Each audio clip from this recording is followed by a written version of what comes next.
Oke, saya ulangi kembali. Ada langkah pertama yang paling penting gitu ya dalam melakukan yang namanya pengembangan karyawan adalah dengan yang melakukan analisis kebutuhan ya. Untuk tahu kita akan memberikan pelatihan apa, kita harus lakukan dulu analisis kebutuhan pelatihan. Tujuannya adalah kita bisa menentukan jenis pelatihan yang akan kita berikan dan eh, kebutuhan apa sebenarnya yang diperlukan di sebuah organisasi, serta sejauh mana pelatihan tersebut bisa secara praktis membantu untuk tercapainya tujuan organisasi. Nah, ada 3 jenis level gitu ya, level atau bentuk dari analisis kebutuhan kebutuhan pelatihan. Yang pertama adalah yang dianalisis itu adalah organisasinya, yang kedua adalah tugasnya, dan yang ketiga adalah si individunya sendiri. Di level analisis organisasi, kita akan melihat faktor-faktor yang menghambat atau memfasilitasi keefektifan dari sebuah pelatihan.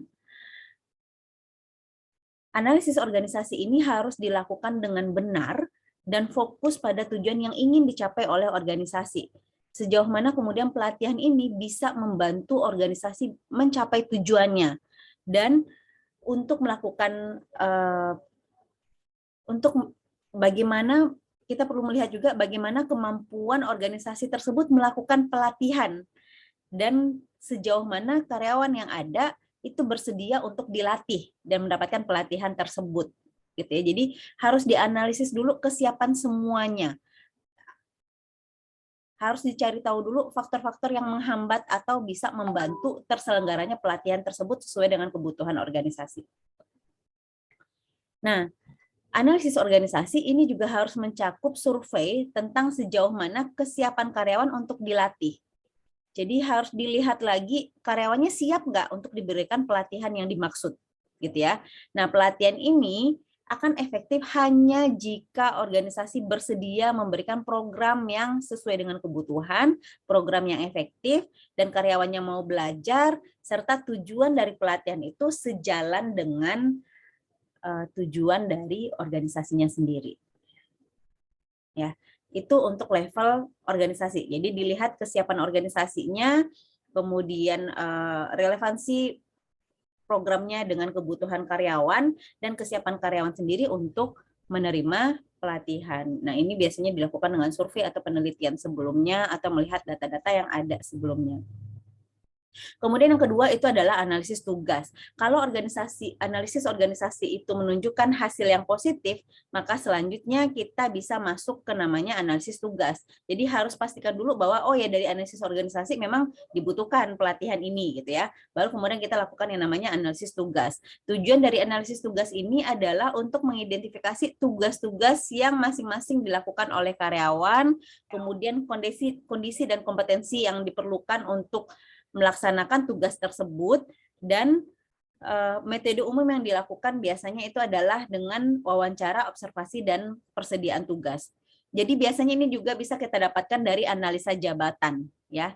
Kita menganalisis lagi job desk yang dimiliki oleh si individu ini sendiri, dan melihat dari evaluasi karyawan pencapaiannya sampai sejauh ini tuh bagaimana ya dari evaluasi kinerjanya.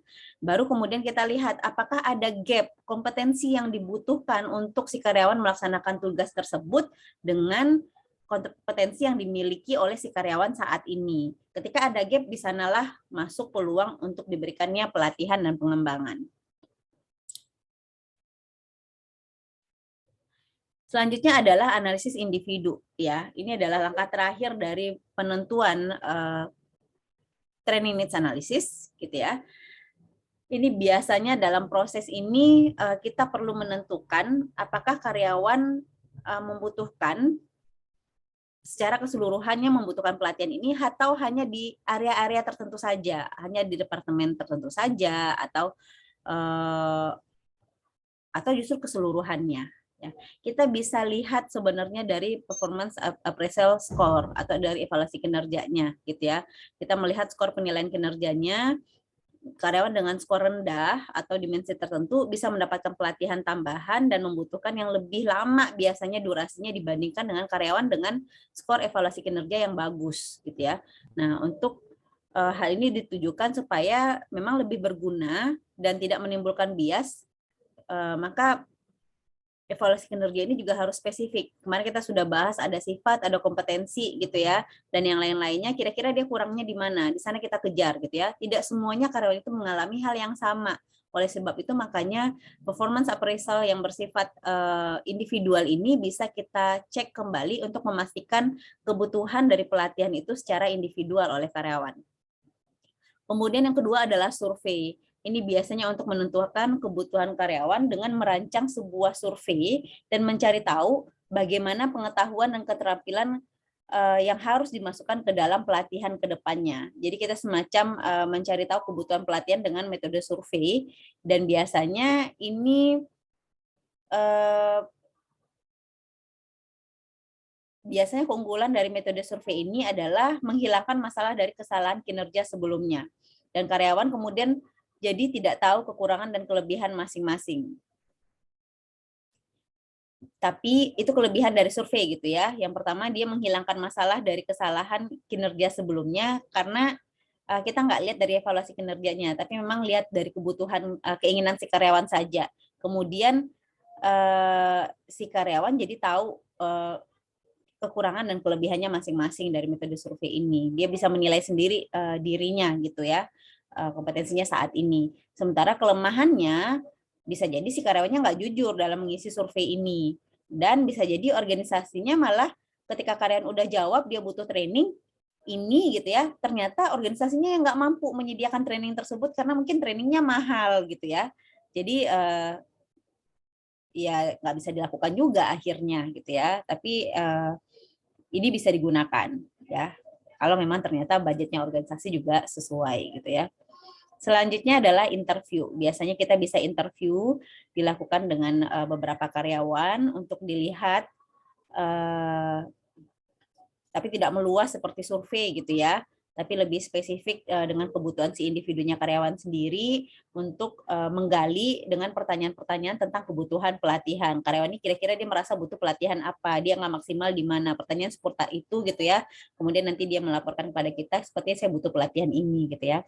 Keuntungan dari metode ini adalah kita bisa mengungkap dengan lebih jelas terkait dengan perasaan si karyawan sendiri tentang kebutuhannya akan pelatihan dan pengembangan dibandingkan dengan survei. Kalau survei kan dia melaporkan secara tertulis saja, tapi bagaimana kemudian dia maknai tentang kebutuhan pelatihan ini kita nggak bisa lihat. Tapi kalau diwawancara itu akan lebih terlihat gitu ya. Tapi biasanya data wawancara ini menjadi sangat banyak, sangat detail, akhirnya malah kita sulit menganalisa. Jadi ini pula yang menjadi kekurangan dari metode wawancara itu sendiri. Kemudian yang keempat ada skill and knowledge test. Skill and knowledge test ini adalah kita menentukan dengan melihat dengan melakukan tes terhadap skill dan pengetahuan yang dimiliki secara spesifik untuk pekerjaan tersebut gitu ya. Jadi spesifik kalau seandainya kita melihat kebutuhan pelatihan Excel, kita berikan ujian tentang penggunaan Excel. Kalau seandainya kita mau melihat apakah mereka butuh misalnya pelatihan untuk mengupgrade pengetahuan seputar rekrutmen dan tes psikologi, kita berikan kepada karyawannya ujian tentang alat-alat tes psikologi dan pengetahuannya tentang hal itu. Jadi biasanya dengan tes ini, kalau seandainya semua karyawan memiliki hasil yang buruk, maka pelatihan akan dilakukan pada organisasi. Jadi seluruhnya dapat gitu ya. Atau misalnya kayak nih knowledge adanya pemahaman perubahan visi misi yang baru gitu ya dalam setahun belakangan, kita mau lihat apakah ini sudah dipahami dengan baik oleh karyawan, kemudian diberikan tes tentang pertanyaan tentang penerapan visi misi dan atau hafalan tentang visi misi ini sendiri. Oh ternyata banyak karyawan yang nggak hafal dan nggak tahu makna dari visi misi yang baru serta values-nya, sehingga kemudian perlu dilakukan pelatihan tentang internalisasi visi misi organisasi gitu ya. Nah, jadi kalau ternyata semua karyawan itu tidak paham dengan visi misinya, maka harus dilakukan yang namanya pelatihan internalisasi visi misi gitu ya. Nah, tapi kalau seandainya ternyata hanya sebagian karyawan saja yang memiliki hal yang buruk atau pengetahuan yang buruk, maka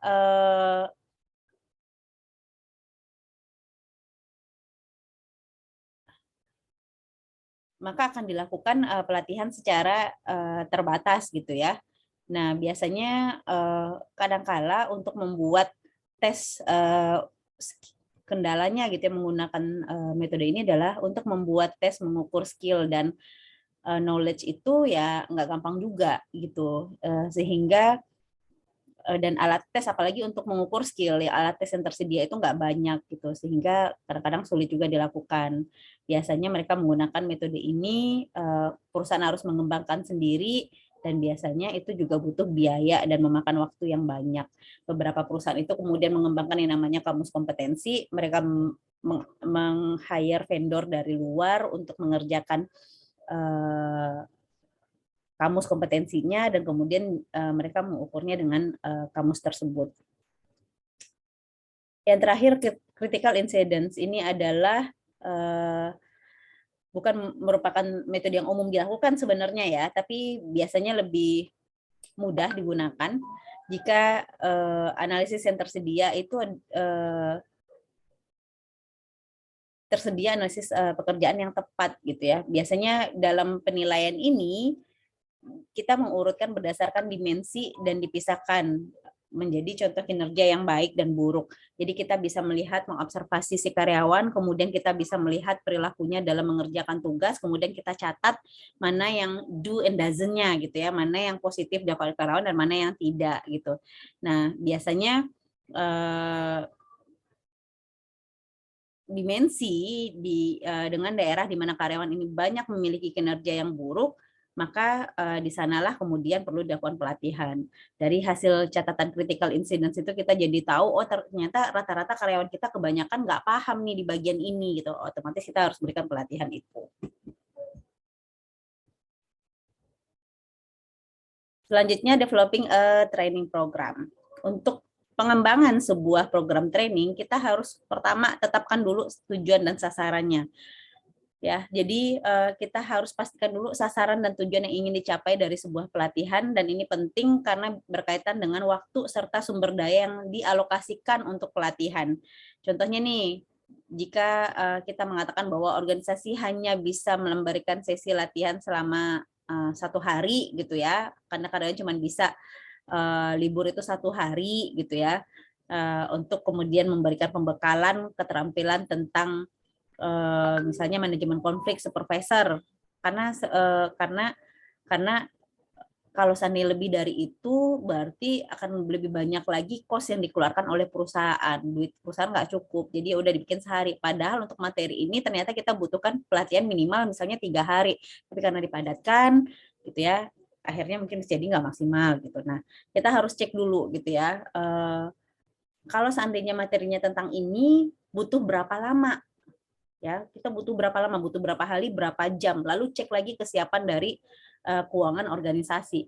Apalagi kalau di perusahaan-perusahaan manufacturing gitu ya, ketika karyawan mengikuti pelatihan, otomatis dia meninggalkan pekerjaan, maka akan ada kerugian yang diderita oleh perusahaan karena mereka tidak berproduksi gitu ya. Maka juga biasanya di perusahaan manufacturing itu jarang sekali mereka mengadakan pelatihan itu yang semua karyawannya ikut. Karena biasa sistemnya kan shift. Jadi ketika shiftnya off, itu di sanalah mereka dapat kesempatan untuk pelatihan gitu ya. Sebentar ya, ada telepon.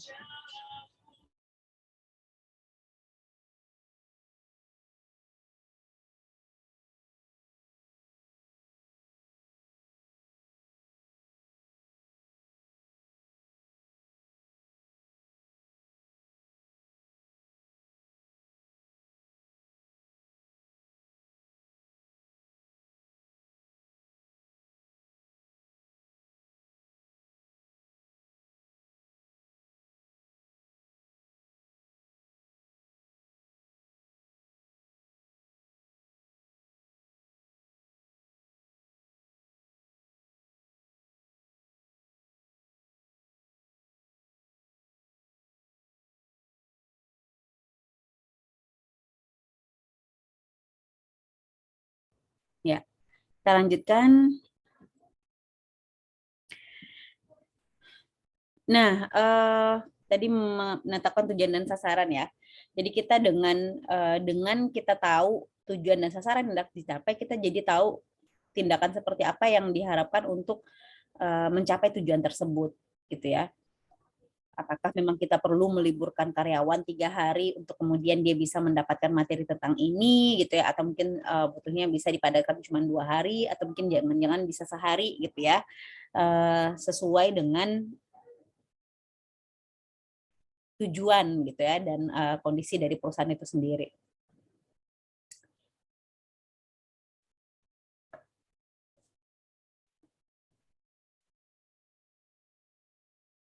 Ya, misal kalau seandainya pelatihan ini terkait juga dengan tujuan tadi ya. Kalau seandainya pelatihannya tentang manajemen konflik, kalau dia cuma dapat sekedar pengetahuan saja, tujuannya ya mungkin 2 jam aja cukup kayak semacam seminar. Tapi kalau sampai pada si supervisor atau yang mengikuti pelatihan ini mampu melakukan pengelolaan konflik sebagai mediator konflik gitu ya, dia butuh simulasi dan simulasi ini nggak bisa dilakukan cuma dalam 2 jam gitu atau 4 jam atau sehari penuh, bisa jadi kemudian pelatihan ini butuh dilakukan selama 3 hari misalnya seperti itu. Nah itu harus dipertimbangkan. Kemudian yang kedua, pada kondisi seperti apa tindakan tersebut dapat dilakukan.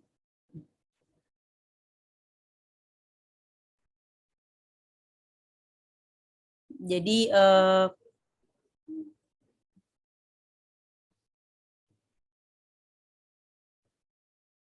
kita jadi tahu gitu ya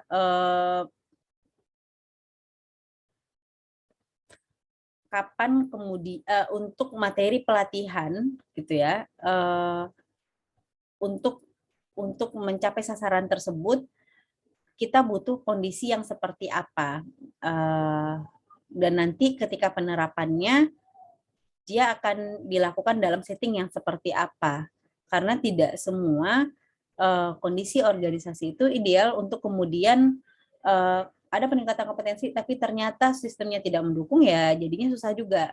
Maka pengelola training atau yang mengembangkan pelatihan ini juga harus melihat situasi yang ada di sekitar karyawan untuk kemudian hasil dari pelatihan ini bisa dia gunakan untuk pengembangan kompetensinya gitu ya. Kalau tidak jadi ya jadi sulit gitu dah. Yang terakhir, pada tingkat penguasaan seperti apa tindakan tersebut dilakukan. Ini sama seperti tadi gitu ya. Kalau seandainya sebatas hanya kita kasih pengetahuan saja, mungkin pelatihannya butuh 2 jam saja gitu ya paling lama. Tapi kalau seandainya sampai pada si karyawan bisa menerapkan hasil dari pelatihan tersebut, maka kemudian dia punya skill yang baru setelah mengikuti pelatihan, maka mungkin tidak cukup hanya 1 hari pelatihan gitu ya. Dan kita juga ada menyusun kurikulum trainingnya, itu juga kita cek lagi tujuannya apa. Organisasi itu mengharapkan apa? Apakah sekedar tahu, apakah kemudian sekedar bisa melakukan, apakah kemudian bisa ngajarin ke yang lain gitu ya, atau mungkin sampai expert saja gitu ya. Nah ini perlu dicek lagi harapan dari si organisasinya sendiri terkait dengan program pelatihan yang akan kita kembangkan. Kemudian yang kedua, memilih program pelatihan yang baik. Ini terkait dengan bila tujuannya untuk mempelajari keterampilan tertentu, maka dapat kita bisa menggunakan hands-on training, misalnya dengan role play dan simulation. Kalau sampai pada kebutuhan atau keinginan organisasi untuk si karyawan ini mampu melakukan dan punya skill atau pengembangan skill yang lebih baik dari sebelum dia mengikuti pelatihan, maka kita tidak cukup menggunakan metode yang sifatnya satu arah seperti ceramah atau hanya seminar gitu ya, di mana kita menjelaskan kemudian si karyawan mendengarkan. Tidak cukup seperti itu, tapi harus gunakan metode-metode yang lebih hands-on training, di mana karyawan itu mencobakan langsung untuk melakukan tugas sesuai dengan yang bisa dilakukan untuk pengembangan kompetensi. Gitu. Modelnya itu bisa dengan role play, dengan biasanya ini ada di workshop gitu ya, harus ada role play. Kalau kita nyebutnya workshop itu harus ada role play. Kemudian harus ada simulasi. Jadi kalau sudah bicara tentang role play dan simulasi, otomatis si karyawan mencoba melakukan tugas-tugas yang nantinya bisa jadi akan dia lakukan juga dan membutuhkan keterampilan yang diajarkan pada saat training. Ya, misal nih tentang pelatihan leadership. Kalau seandainya materinya hanya diberikan dengan ceramah, si karyawan paling banter cuman dapat pemahaman tentang apa itu leadership, apa saja aspek-aspeknya, apa saja faktor yang mempengaruhi, kemudian jenis-jenisnya dan lain sebagainya. Hanya sekedar tahu di level kognitif. Tapi kalau seandainya sampai pada aspek perilaku, dia menjadi leader yang baik, maka tidak cukup dengan ceramah. Otomatis dia diberikan kasus, disimulasikan, dia diposisikan sebagai seorang manajer, kemudian kita dari trainer kemudian menyamar sebagai karyawannya, kemudian kita berikan simulasi role play di mana dia harus berperan sebagai leader yang baik. Kemudian kita feedback, oh ternyata dari model komunikasi kita tadi dan bagaimana kita mengelola si bawahan kita tadi, kita jadi tahu, si karyawan jadi tahu bahwa oh ternyata leadership saya itu masih kurang di sini. Saya harus kembangkan ini, saya harus memperbaiki ini. Untuk bisa menjadi leader dengan jenis ini, maka saya harus melakukan ini. Jadi sampai ke perilakunya yang dirubah gitu ya. Nah, itu untuk pemilihan metode. Nah, kalau seandainya pelatihan di kelas, pelatihan ruang kelas, biasanya ini indoor ya, biasanya ini yang paling umum juga dilakukan. Biasanya antara anggota staf pelatihan atau konsultan dari luar itu menyediakan pelatihan, bentuknya itu bisa kuliah atau bisa kepada satu atau beberapa atau banyak karyawan sekaligus gitu ya dalam satu waktu.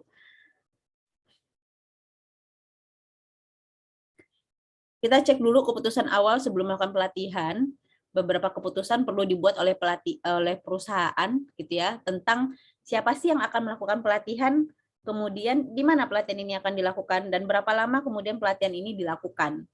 Nah, ini harus dikomunikasikan juga dengan perusahaan apakah dia modelnya pelatihnya dari kita, dari internal kita atau kita ngambil dari vendor di luar. Kemudian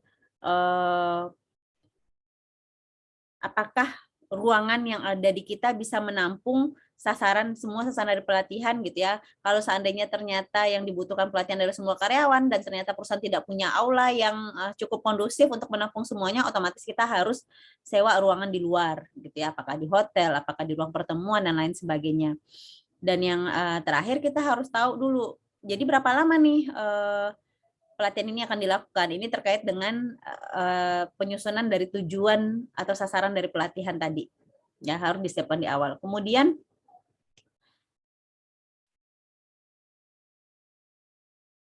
menyiapkan pelatihan dalam ruang kelas. Kita harus menyesuaikan peserta, mengembangkan kurikulum dan membuat selebaran. Menyesuaikan peserta dalam artian kita penting untuk tahu gitu ya, memperhatikan ukuran demografi dan kemampuan peserta. Misalnya nih, dalam peserta yang jumlahnya itu banyak, kemudian dia sulit melengkapi materi dengan beberapa pelatihan, maka perlu di-setting kira-kira permainan peran seperti apa yang cocok diberikan kepada peserta, simulasinya yang bagaimana, diskusi kelompok akan disetting sebagaimana. Jangan nanti pas persebaran kelompok, ternyata terkumpul orang yang pintar-pintar tuh kumpul di satu kelompok, yang lemah-lemah kumpul lagi di satu kelompok. Jadi tidak ada proses sharingnya. Akhirnya ya nggak bagus dalam proses pelatihannya gitu ya. Jadi udah ada untuk pembagian kelompok juga harus diatur di sini. Kemudian mengembangkan kurikulum pelatihan. Biasanya ini yang paling banyak menyita waktu ya. Kalau di kita itu sama dengan seperti penyusunan modul pelatihan, di mana si trainer harus meneliti topik dan kemudian mengembangkan outline-nya, menciptakan visualisasinya atau PowerPoint-nya atau slide yang dibutuhkan gitu ya. Kemudian membuat flyer atau selebarannya dan membuat materi pendukung seperti video dan latihan role play untuk kelengkapan pemberian pelatihan. Jadi sampai dengan penyiapan alat-alat yang dibutuhkan dalam pelatihan gitu ya. Dan yang terakhir itu adalah membuat selebaran atau semacam materi yang bisa dibawa oleh peserta atau ringkasan dari materi ini untuk kemudian bisa diberikan kepada peserta setelah mereka meninggalkan ruangan pelatihan. Jadi semacam materinya ya, kopian materinya itu harus disediakan sehingga peserta bisa mengulang kembali materi yang sudah dia dapatkan di kelas pelatihan ketika dia membutuhkannya pada dalam setting kerja. Yang ketiga, membawakan program pelatihan dalam artian deliver of materi training. Biasanya di sini kita mulai dengan perkenalan, kemudian ada ice breaking-nya atau energizer-nya, kemudian kita juga harus sampaikan materinya, dan kemudian baru presentasi gitu ya, presentasi. Kemudian menggunakan studi kasus untuk menerapkan pengetahuan dibandingkan hanya dengan ceramah, studi kasus jauh lebih baik untuk meningkatkan kemampuan atau pengetahuan peserta karena dia di sana bisa melakukan analisa dari materi-materi yang sudah mereka pelajari, dan biasanya ini juga dikaitkan dengan FGD gitu ya. Jadi kalau dalam satu pelatihan kalau ada FGD-nya berarti ada proses studi kasusnya di sana, kemampuan analisa peserta jauh lebih tersentuh dibandingkan dia hanya mendengarkan ceramah dari trainer saja.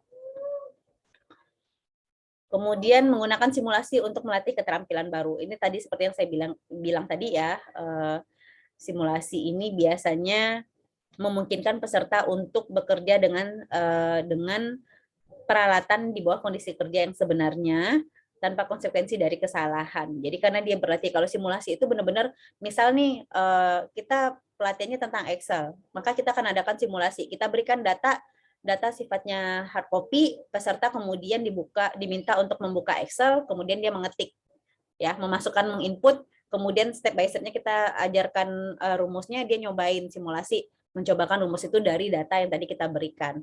Kalau di setting kerja, mungkin dia pengolahan data jadi berefek pada terkendalanya pekerjaan selanjutnya. Tapi kalau di simulasi dalam setting pelatihan tentu tidak gitu ya, karena datanya juga data yang sifatnya dummy gitu ya, pura-pura gitu ya. Tapi cukup mewakili tentang dan menggambarkan tentang kondisi seperti apa yang akan mereka alami pada saat di setting kerja gitu, sehingga mereka dengan dummy tersebut, pengolahan data dummy tersebut, dia jadi ketika diminta data ulang pada saat dia benar-benar bekerja dia sudah mampu dari efek dan ini terjadi karena efek simulasi tersebut.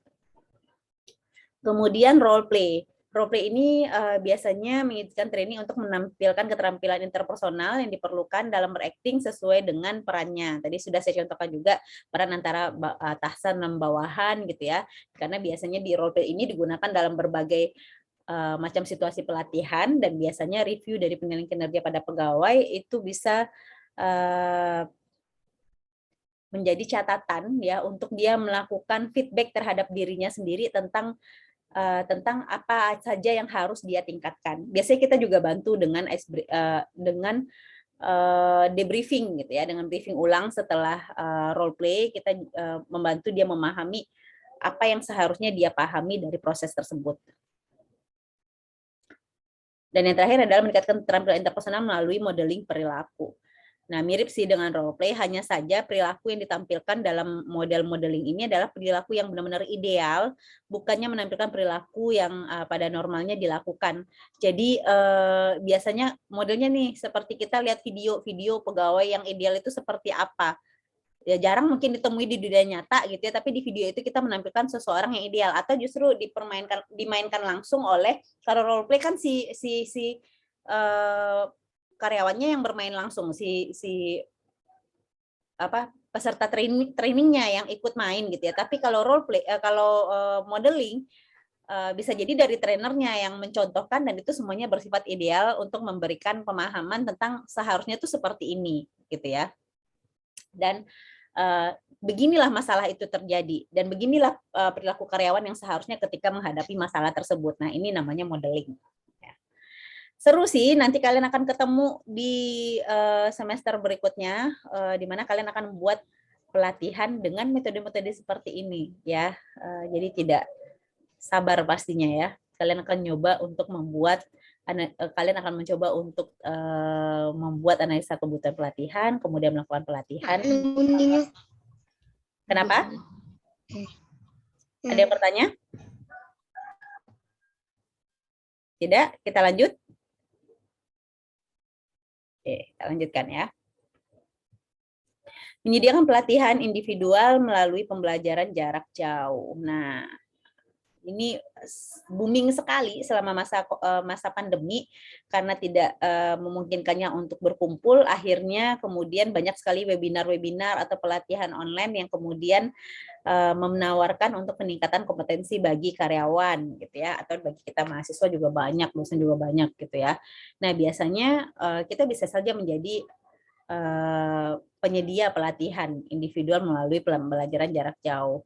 Ada banyak perusahaan juga yang sifatnya multinasional, kemudian ternyata dia karena pandemi tidak bisa melaksanakan pelatihan regulernya, akhirnya mau tidak mau kantor pusatnya, biasanya orang kantor pusatnya datang ke daerah untuk kemudian melaksanakan pelatihan gitu ya, tapi kemudian karena pandemi akhirnya tidak bisa dilakukan pelatihan secara online.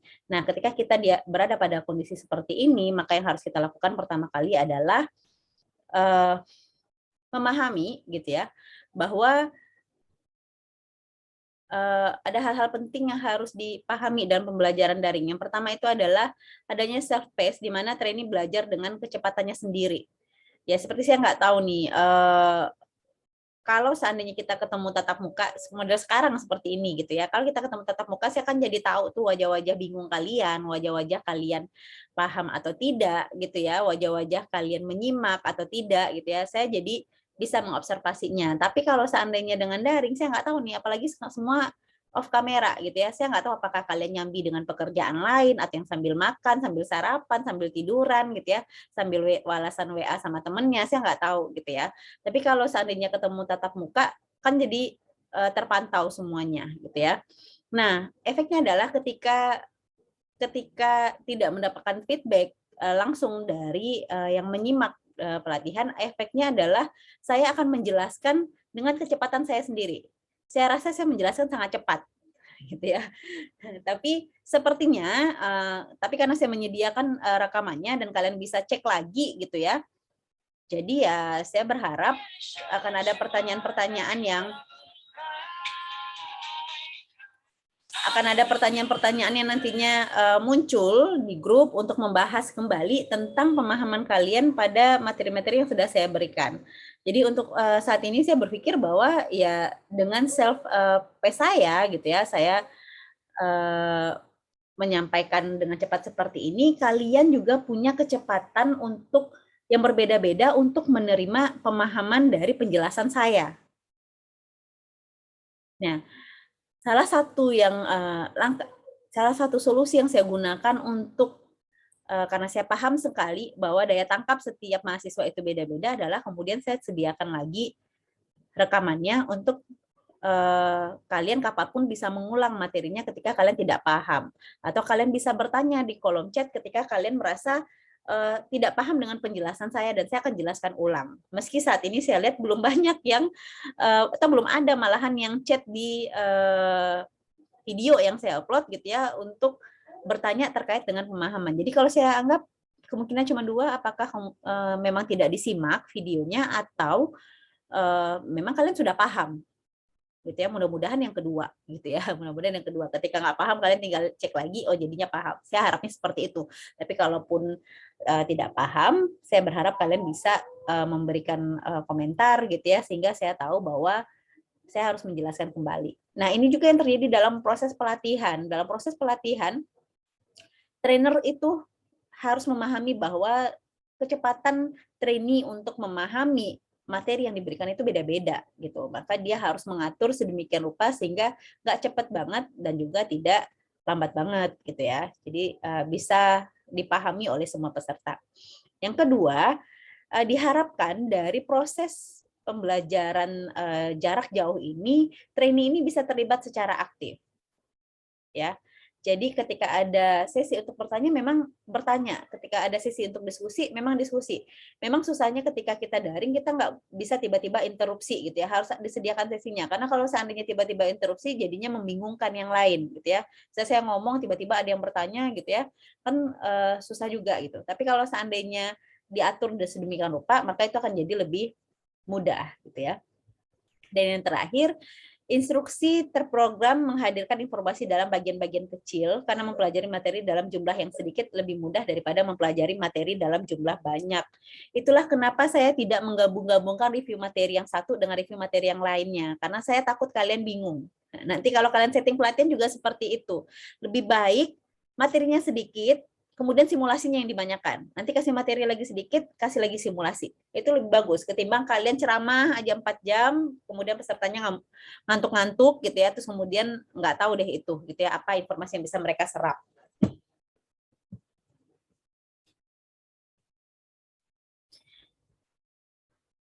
Kemudian instruksi terprogram menggunakan buku, video, dan video interaktif. Ini biasanya kayak e-modul gitu ya, e-modul. Kita bisa dapat modul atau menyediakan modul untuk karyawan, kemudian bisa belajar secara mandiri ya.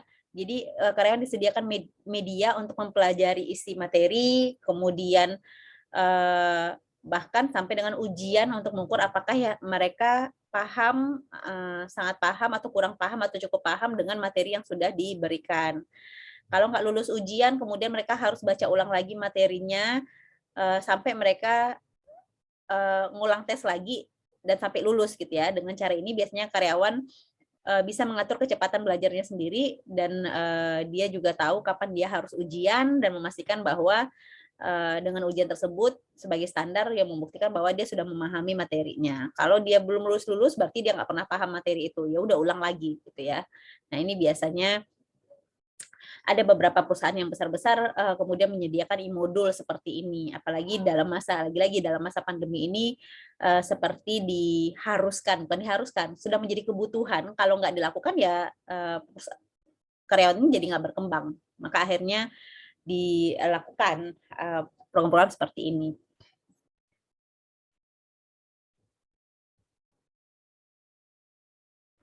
Nah, ini mirip seperti tadi. Ini biasanya ada komputer atau web atau e-learning.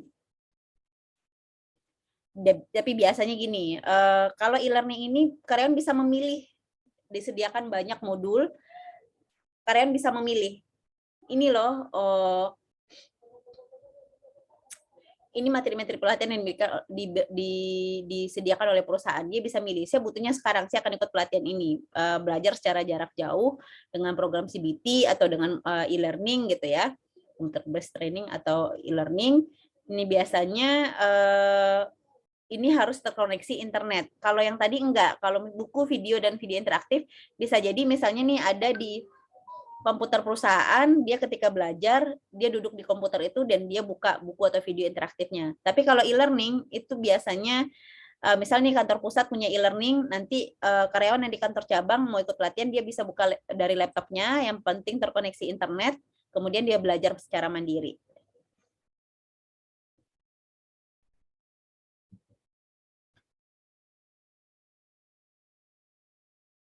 Kemudian yang berikutnya adalah melakukan on the job training. Jadi di sini adalah job training.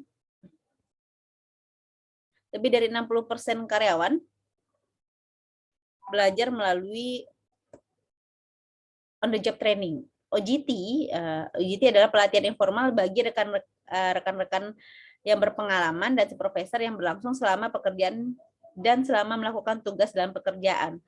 Dalam OJT ini biasanya kita akan menampilkan keterampilan mengajar yang memerlukan pengawasan belajar dan biasanya dipelajari melalui pengulangan dan manfaat dari pemodelan peran.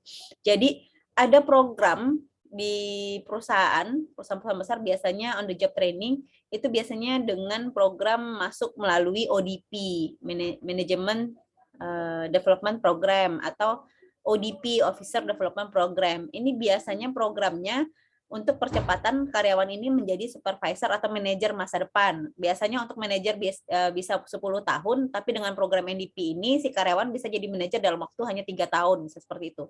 Tapi selama itu dia akan digodok gitu ya, benar-benar ditempa untuk melakukan berbagai pekerjaan yang ada di dalam perusahaan. Dia akan muter-muter sebulan di departemen ini, sebulan di departemen itu, sebulan di departemen ini gitu ya.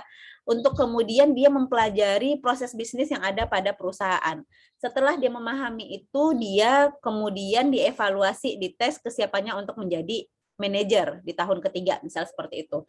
Nah, program-program seperti ini adalah program yang biasanya melakukan on the job training kepada si karyawan, karena selama dia 3 tahun menjelang dia jadi manajer itu, dia melakukan semua tugas-tugas yang ada di mana dia ditempatkan. Kalau dia produksi, benar-benar dia menjadi supervisor produksi. Ketika dia di HRD, dia benar-benar mengelola karyawan. Ketika dia di legal, dia benar-benar mengatur terkait dengan legalitas dan kontrak karyawan.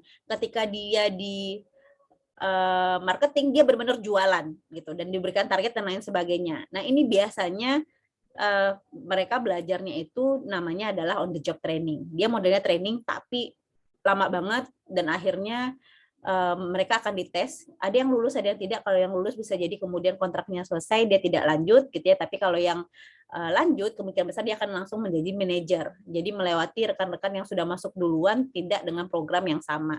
Nah, jadi kalau kalian mau jadi manajer cepat, mau jadi officer cepat gitu ya, di dalam perusahaan swasta, biasanya program ODP atau MDP adalah program-program yang menyediakan jalur tersebut, tapi memang masuknya nggak gampang, ya, tesnya nggak gampang.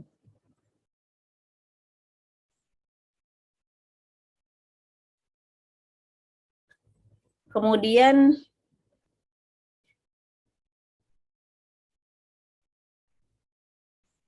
mentoring ini adalah memastikan transfer pelatihan. Ketika sebuah organisasi menghabiskan waktu dan uang untuk pelatihan, dia mengharapkan bahwa pengetahuan akan ditransfer dalam pekerjaan. Sayangnya, hal ini seringkali tidak terjadi. Karena penelitian dalam pembelajaran telah menunjukkan bahwa jika pelatihan yang diadakan mirip pada situasi pekerjaan sebenarnya, maka pelatihan tersebut dapat dikatakan efektif. Dengan kata lain, penerapan pelatihan akan lebih besar. Prinsip ini sangat penting ketika memilih dan merancang suatu program pelatihan. Ya, jadi seringkali kita mengikuti pelatihan itu hanya dapatnya itu tataran kognitif saja, tataran knowledge saja, sekedar tahu saja, hanya ceramah saja, hanya seminar saja. Dia nyebutnya pelatihan, tapi ternyata isinya hanya seminar saja, karena cuma satu arah. Akhirnya si karyawan tidak terasah kompetensinya, yang diasah itu hanya level pengetahuannya saja. Dan ini sering terjadi ya, ikut kirim karyawan ke sini BIMTEK dan lain sebagainya, ternyata hanya ceramah. Kalau memang ternyata pelatihan itu harusnya modelnya memang banyaknya itu si karyawan mencobakan langsung apa yang harus dia lakukan sehingga dia bisa menguasai keterampilan itu. Nah, ini memang ketika kita men-setting suatu pelatihan, memang kita harus memastikan memang dilatih gitu, bukan sekedar mereka diberitahu. Ya, kalau seandainya diberitahu, berarti levelnya hanya pengetahuan. Ya, modelnya pasti akan ceramah seperti ini saja gitu. Tapi kalau dilatih, mereka melakukan. Kalau saya review materi, itu kalian hanya diberitahu. Tapi kalau saya suruh kalian kerjakan tugas, ya misalnya kemarin rekrutmen, kerjakan tugas Anda sejabatan, itu berarti sudah melatih jatuhnya. Ya, gitu ya, sudah pengembangan. Jadi seperti itu. Tapi memang di beberapa materi, misalnya di kuliah gitu ya, memang levelnya hanya pengetahuan saja, ya sudah, saya hanya review materi. Tapi kalau seandainya levelnya diharapkan sampai dengan kalian punya kompetensi untuk melakukan sesuatu sesuai dengan materinya, maka saya akan minta kalian melakukan tugas tersebut. Nah, ini yang terjadi di dinamika yang terjadi di semua kuliah manapun sebenarnya ya. Kalau seandainya memang hanya pemahaman, kalian akan dapatnya tuh ceramah, tugas review dan lain sebagainya. Tapi kalau seandainya kalian diminta tugas yang dalam tanda kutip biasanya kalian merasa sangat berat karena harus turun ke lapangan, melakukan sesuatu yang sifatnya mungkin memberikan pengalaman konkret kepada kalian di lapangan, ini sebenarnya adalah pelatihan. Ya, kalian harus belajar untuk menikmati hal tersebut karena sebenarnya yang diuntungkan adalah diri kalian sendiri. Karena kalian sudah pada level pengembangan kompetensi, bukan sekedar pengembangan pengetahuan saja.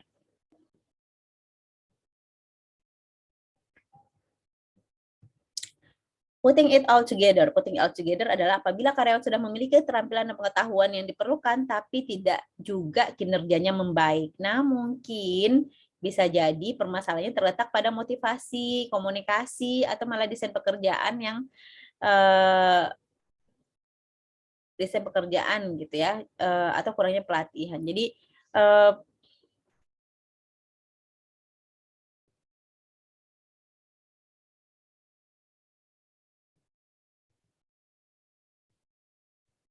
pada kondisi di mana karyawan sudah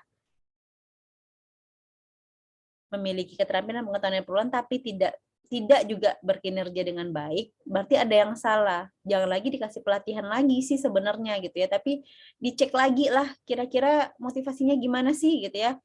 Kira-kira dia punya masalah pribadi nggak sih yang kemudian mempengaruhi kinerjanya gitu ya. Kalau iya maka ini harus diperbaiki dulu. Ya. Karena si karyawan ini harus memiliki keterampilan kemampuan untuk berhasil menyelesaikan pelatihan, dan kita juga harus meminimalisir faktor-faktor yang terjadi di luar. Misalnya nih terkait dengan masalah pribadinya atau mungkin masalah-masalah lain yang kemudian mengalihkan perhatiannya untuk kemudian dia menjadi sulit berkonsentrasi dengan pekerjaannya.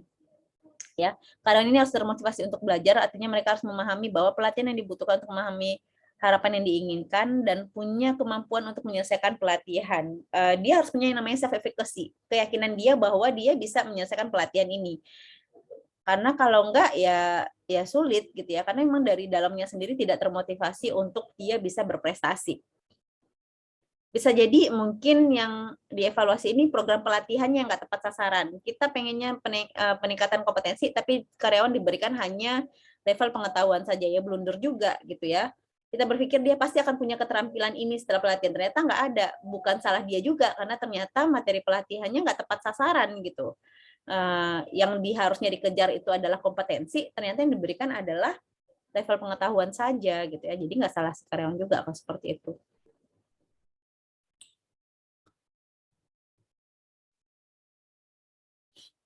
Dan yang terakhir evaluasi pelatihan. Evaluasi pelatihan ini terkait dengan karakteristik penting dari PIO sendiri dalam setting pelatihan ya, karena sebenarnya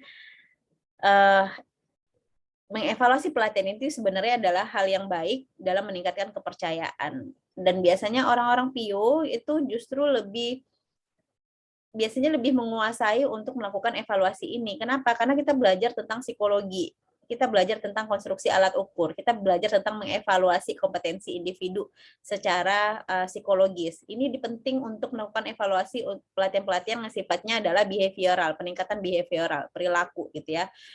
Kompetensi yang terkait dengan leadership, manajemen waktu, kemampuan komunikasi, ketelitian, kecermatan,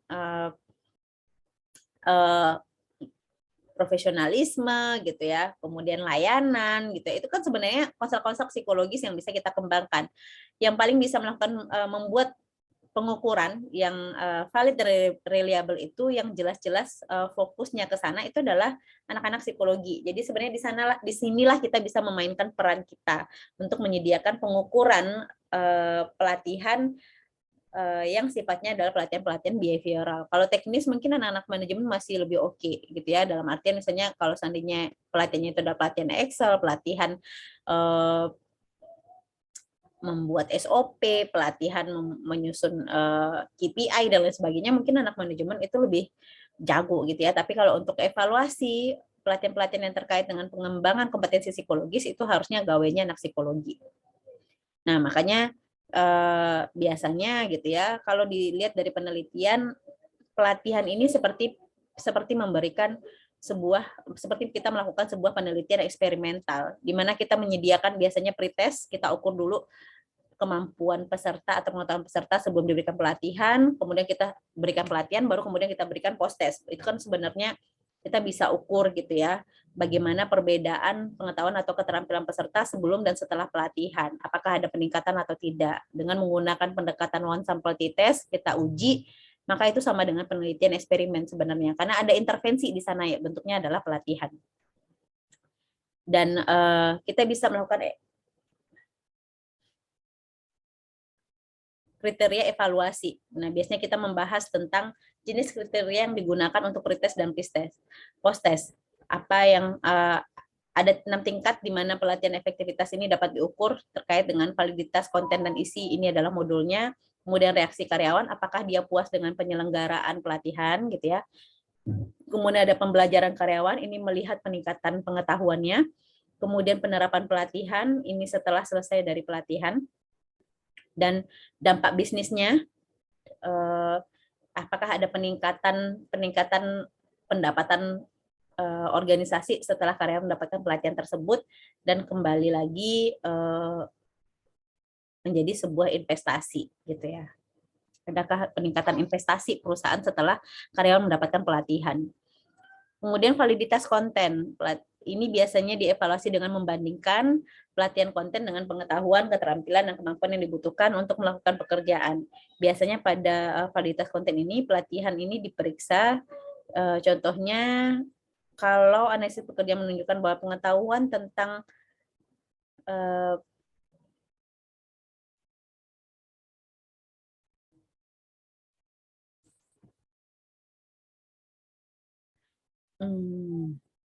kalau analisis pekerjaan menunjukkan bahwa pengetahuan tentang sirkuit elektronik ini diperlukan untuk melakukan pekerjaan, maka harus dirancang semacam seminar untuk mengajarkan pengetahuan ini, sehingga akhirnya seminar ini atau pelatihan ini memiliki validitas konten karena sesuai dengan tujuan pelatihan itu sendiri gitu ya. Reaksi karyawan, ini biasanya untuk mengevaluasi atau mengukur bagaimana karyawan menilai pelatihan itu sendiri. Apakah dia puas dengan layanan panitia, apakah dia senang dengan waktu pelaksanaan, apakah dia merasa termotivasi, apakah dia bisa memahami materi dengan baik. Ini adalah evaluasi yang terkait dengan reaksi karyawan. Pembelajaran karyawan ini terkait dengan peningkatan pengetahuan karyawan setelah diberikan pelatihan. Penerapan pelatihan ini biasanya sejauh mana, kemudian karyawan benar-benar menerapkan apa yang dia dapatkan di pelatihan itu kepada kehidupan sehari-harinya dalam setting kerja. Kalau dia misalnya udah belajar tentang Excel, dia gunakan nggak kemampuan dia yang dia dapatkan dari pelatihan itu ketika dia menggunakan Excel untuk pekerjaannya. Dampak bisnis, tadi sudah saya jelaskan juga gitu ya, untuk melihat apakah ada penambahan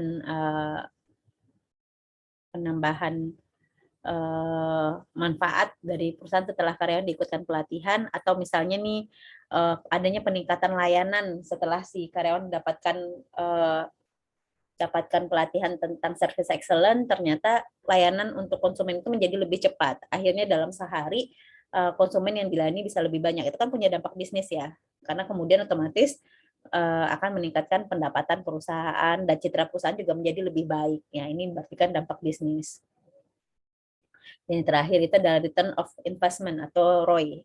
Ini biasanya untuk mengevaluasi keberhasilan program pelatihan dengan memperhitungkan berapa kemarin biaya pelatihan yang dibutuhkan, maka perlu diperhitungkan kira-kira ini bisa balik lagi dana untuk investasi pelatihan ini itu berapa lama. Ya, makin cepat berarti ROI-nya makin bagus. Jadi saya ulangi lagi bahwa untuk melakukan sebuah pelatihan, untuk melakukan analisis kebutuhan, maka perlu dilakukan namanya analisis kebutuhan pelatihan, dan langkah pertamanya adalah dengan mengembangkan sistem karyawan. Tujuannya adalah tujuan analisis ini adalah untuk menentukan jenis pelatihan jika ada yang dibutuhkan dalam sebuah organisasi, serta sejauh mana pelatihan merupakan cara praktis untuk mencapai tujuan organisasi. Ada 3 jenis tadi untuk analisa kebutuhan pelatihan, ada analisis organisasi, ada analisis tugas, dan ada analisis individu. Ya, dan untuk tahapan-tahapannya kalian tadi sudah mendengarkan juga. Sampai sejauh ini ada yang mau bertanya?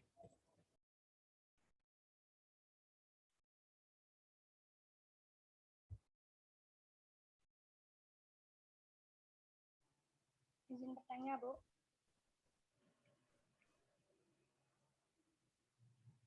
Ada yang mau bertanya? Ada, Bu. Silakan, Wina. Kalau untuk karyawan baru sama pelatihannya sama yang karyawan lama, Bu? Nah, itu tadi ya, kita tentukan dulu sasarannya. Kalau seandainya karyawan baru dan dipastikan bahwa karena dia baru makanya dia tidak bisa melakukan pekerjaan, sementara karyawan yang lama itu sudah mampu melakukan pekerjaan sesuai dengan yang diharapkan, berarti karyawan lama nggak butuhkan pelatihan. Si karyawan barunya saja yang diberikan pelatihan. Karena kalau seandainya makin banyak yang diberikan pelatihan, sementara dia nggak butuh, kan itu pemborosan buat organisasi ya.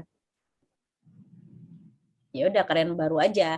Nah, dicek lagi dia di kompetensi apa yang dia butuhkan. Dari hasil rekrutmen yang kemarin, kira-kira dia kompetensinya udah sampai mana nih modalnya dia pas baru masuk. Perlu nggak dikembangkan lagi? Kalau perlu berarti dia perlu mendapatkan pelatihan. Setidaknya untuk karyawan baru itu butuh pelatihan terkait dengan internalisasi visi misi perusahaan dan strategi ya. Pasti mereka akan di briefing terkait dengan visi misi perusahaan, strategi, values dan lain sebagainya, sehingga mereka bisa menyesuaikan dengan cepat di dalam organisasi. Terkait dengan kompetensi selanjutnya tergantung dari kompetensi yang dimiliki karyawan ketika masuk. Misal nih, dia sebagai admin, tapi dia udah punya pengalaman kerja sebelumnya di perusahaan ini memang baru, tapi dia udah punya pengalaman kerja sebelumnya dan dia sudah biasa pakai Excel, jadi otomatis dia mungkin bisa lebih jago dari karyawan yang lama masuk di perusahaan ini gitu ya, tapi karena udah biasa pakai Excel dari perusahaan dia yang lama, dia lebih jago. Berarti dia nggak butuhkan pelatihan Excel gitu. Ya, memang harus diidentifikasi lagi ya secara individual. Tadi ada analisa organisasi, ada analisa tugas, ada analisa individu. Ini levelnya di analisa individu gitu ya. Untuk melihat apakah dia membutuhkan pelatihan seperti yang diharapkan. Jadi balik lagi tugasnya apa, kompetensi yang dia punya apa, kemudian ada gap atau tidak. Kalau ada gap berarti dia butuh pelatihan. Kalau kita bicara tentang kompetensi. Itu ya Wina ya. Baik, Bu. Ada lagi yang mau bertanya?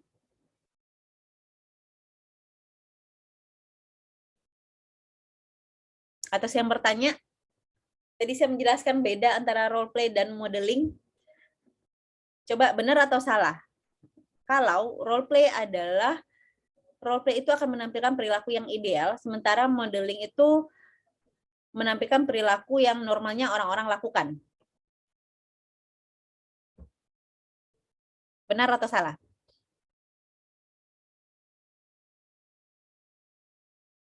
Role play menampilkan perilaku yang ideal, modeling menampilkan perilaku yang sebenar, yang biasa, normal orang-orang lakukan. Ayo. Salah. Ada yang bisa jawab? Ya. Salah. Siapa yang jawab? Ashifa. Salah apa benar Ashifa? Salah, Bu. Terbalik, Salah, ya. Bu. Kebalik ya. Modeling, namanya juga modeling, dia jadi model, berarti dia akan menampilkan perilaku yang ideal. Kalau role play justru yang sebenarnya ya.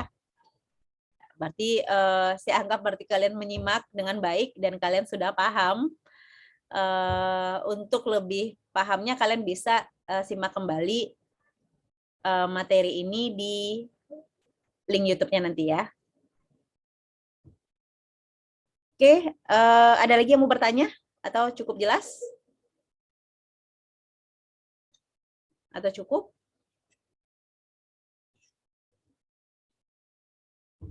Cukup, Bu.